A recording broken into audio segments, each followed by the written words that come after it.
Најважно е да го испорачате она што сте го ветили, односно да ја реализирате активноста за која што ви била дадена донацијата. Најлошо што може да направите е да ја изиграте довербата на донаторот и да не го реализирате тоа за што ви биле дадени средствата. Следно нешто што треба да го направите е да ги информирате. Да ги информирате за напредокот на активностите и секако на крај да ги информирате за резултатите од донацијата која што ви ја дале.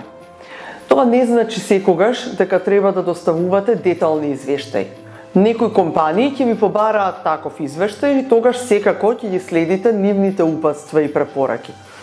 Доколку компанијата не ви побарала формален извештај, тогаш доволно е информацијата да е кратка, јасна и да илустрира најдобро преку примери или фотографии што е она што е постигнато.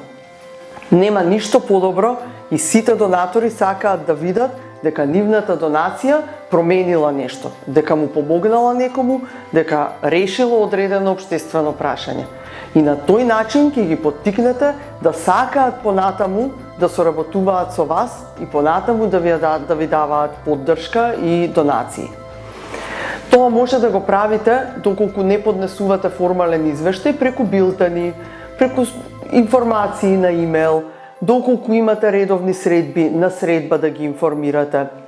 Фотографиите се секогаш убав начин да тоа се искомуницира.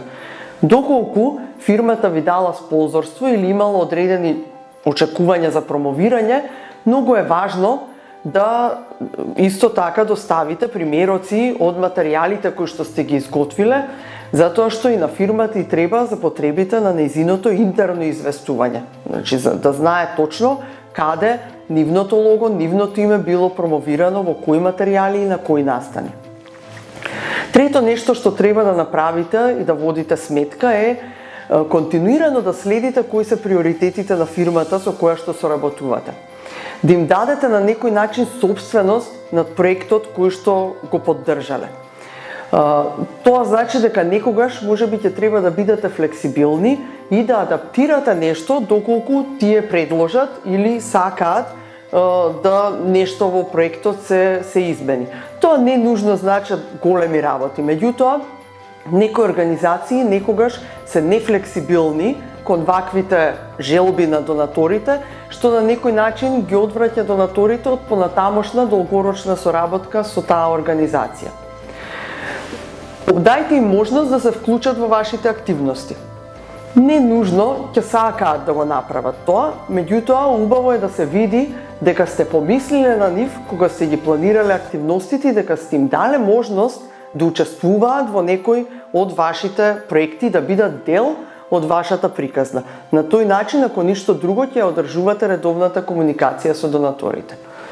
И на крај, она што е најважно, во текот на целата соработка со дадената фирма, заблагодарете им се. Покажете им колку нивната поддршка ви значи и колку е неопходна за вашето работење. Заблагодарувањето можете да го направите на разни начини. Не нужно мора да биде во јавност, иако доколку организирате настан, секако таму мора тоа да го направите. Можете да се заблагодарите и дискретно преку имейл порака, преку лично напишана порака испратена по пошта, преку формална благодарница која што ќе ја дадете на директорот на компанијата или на лицето со кое што соработувате во компанијата.